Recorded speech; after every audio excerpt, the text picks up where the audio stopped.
Baru tiba dari Medan.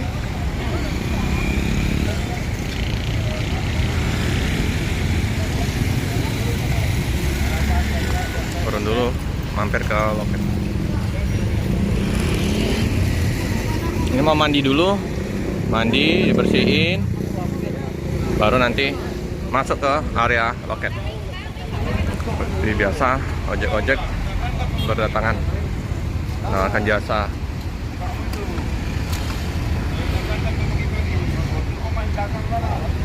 Nah, repotnya area parkirnya ya, untuk mau masuk.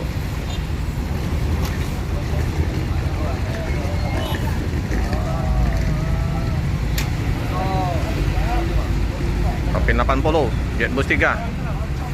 Ini ganti lagi nih. Kemarin bukan ini ya, bawaan bang siapa sih? Lubis kalau nggak salah.